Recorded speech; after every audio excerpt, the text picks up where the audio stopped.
Hello students, today's topic is Mendel's law of inheritance.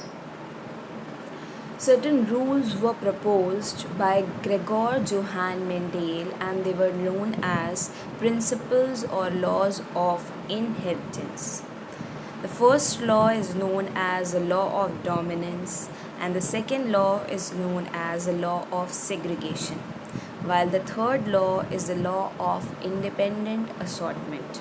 We'll talk about the first two laws today. In today's class, we'll be studying about these two laws. So, the law of dominance states that the characters are controlled by discrete units called factors, and these factors occur in pair. In a dissimilar pair of factors, one member of the pair dominates the other. The member which dominates is known as dominant, while the another one which is getting dominated is considered to be the recessive one. There is an example given of monohybrid cross in which crossing is done between the tall and the dwarf plant. In this we have seen that the first generation which was obtained was containing the allele from both of the parents, but one of the allele, that is capital T, was dominating the another allele which is small t. So this character, tall character, is dominating the dwarf character, hence the tall character was considered to be the dominant one and the dwarf one, small t, was being considered as the recessive one.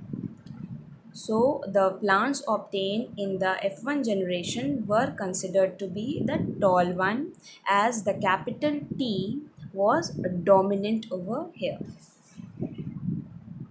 Next is the law of segregation.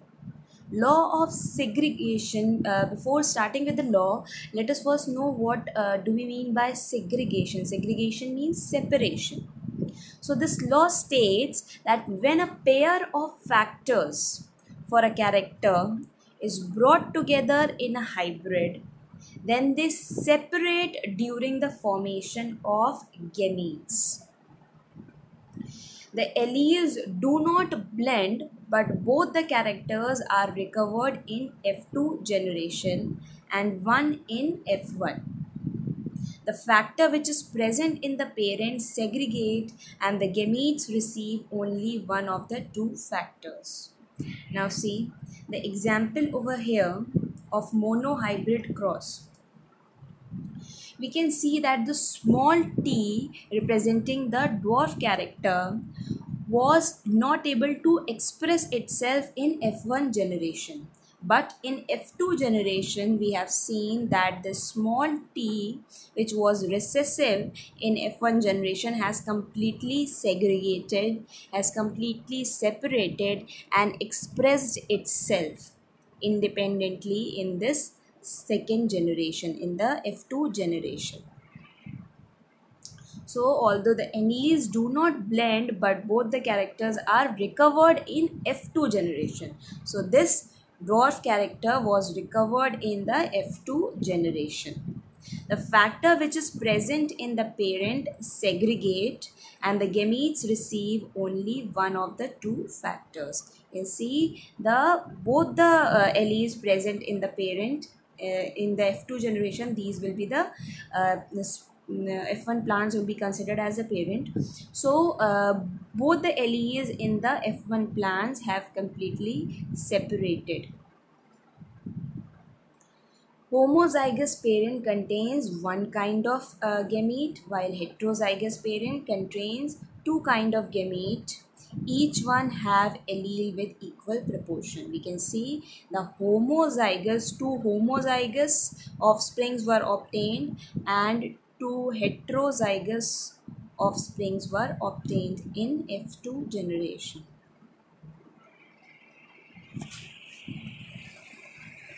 Now we move on to incomplete dominance. Correns discovered incomplete dominance in Mirabilis jalapa.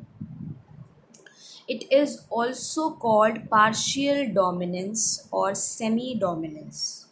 The inheritance in which allele for a specific character is not completely dominant over another allele is called incomplete dominance. Representing one particular character is not completely dominating the another allele, then it is considered to be incomplete dominance. The example we have taken here is of snapdragon or Enterinum species.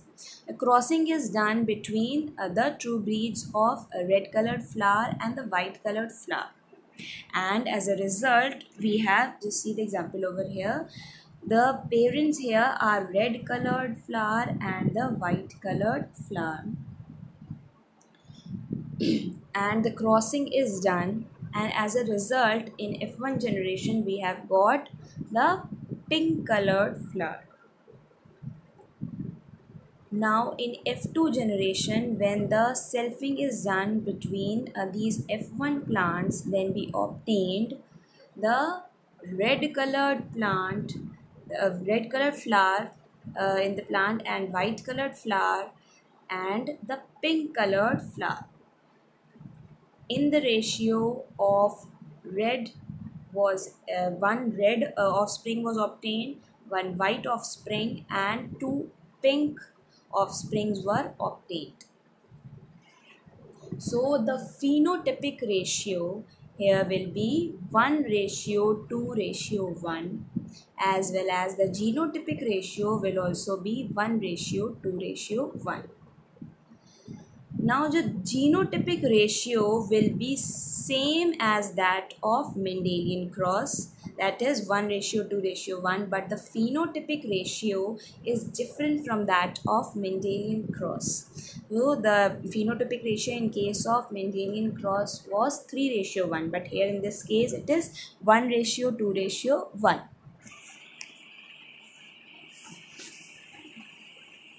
Now we move on to codominance. When both the alleles for a character are dominant and expresses itself, its full character, then it is considered to be the case of codominance. Example is AB blood group in human beings. The blood group in humans are controlled by three alleles of a gene I, and they are IA, IB and small I.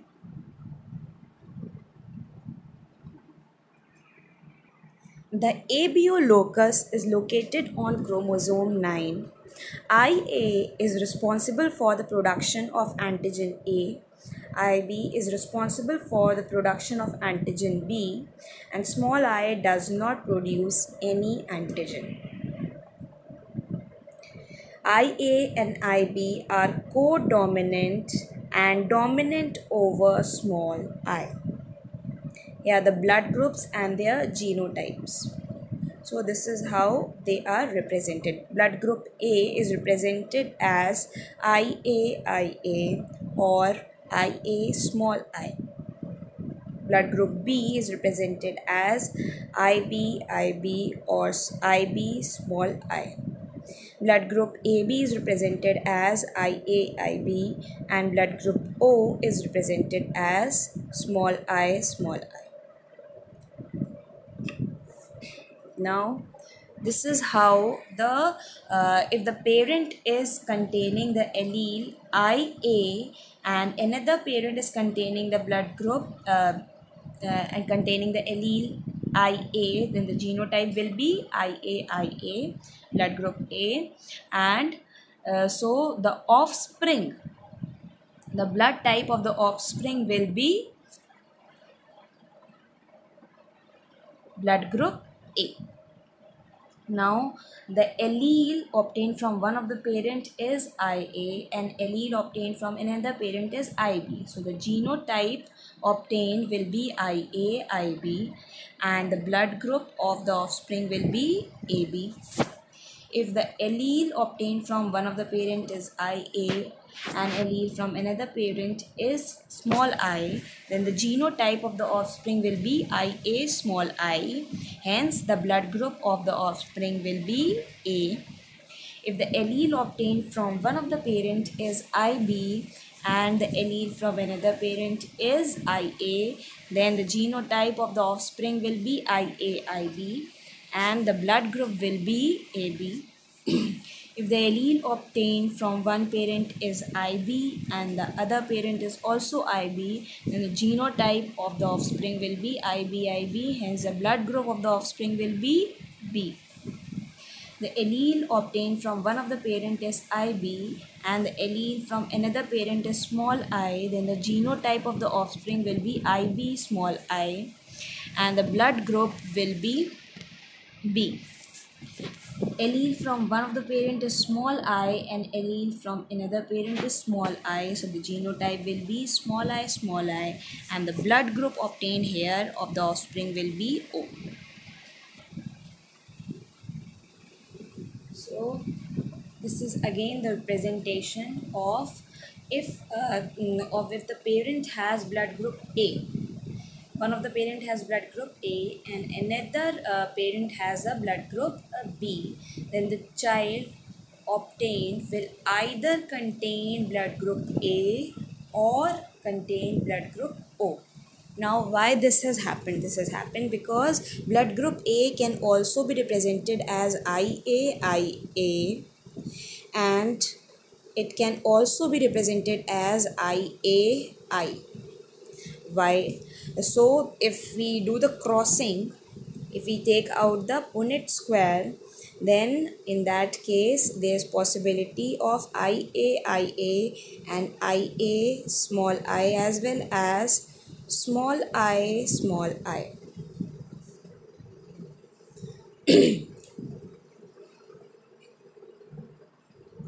So if one of the parent has blood group A, another has B, the possibilities of the child of having the blood group will be A, B, AB and O. One of the parent has blood group A and another has blood group AB, then the possibilities of the blood group in the offspring will be A, B or AB. If one of the parent has blood group A, another has blood group O, then the possibilities of blood group in the offspring will be blood group A or blood group O. If one of the parent has blood group B and another has also blood group B, then the possibilities in the child will be of blood group B and blood group O. If one of the parent has blood group B, another has AB, then the possibilities of the child of having the blood group will be blood group A, B or AB. If one of the parent has blood group B, another has O, then the possibilities will be blood group B or blood group O. If both the parents have blood group AB, then the possibilities of blood group in the offspring will be A, B or AB. If one of the parent has blood group AB, another has O, then the possibilities of the blood group in the child will be A or B. If both the parents have blood group O, then the child will obviously have blood group O. There is no other possibility. Now this is what I have given the complete chart of what are the possibilities. Now how to calculate these, how to take out these possibilities with the help of Punnett square method is your homework. So do the homework, take the blood group A of one of the parent which will be IAIA and blood group of another parent as IAIA and take out the Punnett square of this. It will obviously be IAIA, which is blood group A. Now the another Punnett square will contain blood group IA small I, which is another possibility for blood group A. Another parent has blood group IA small I.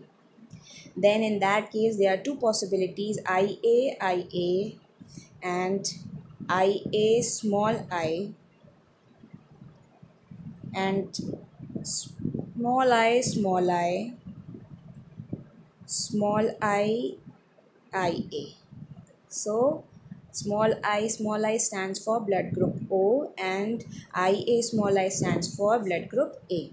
So this is how you will be calculating finding out the blood group with the help of genotype, calculation of the genotype of the offspring, which can be done by Punnett square method.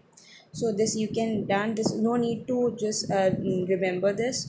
You can calculate it by yourself also with the help of Punnett square. Thank you guys.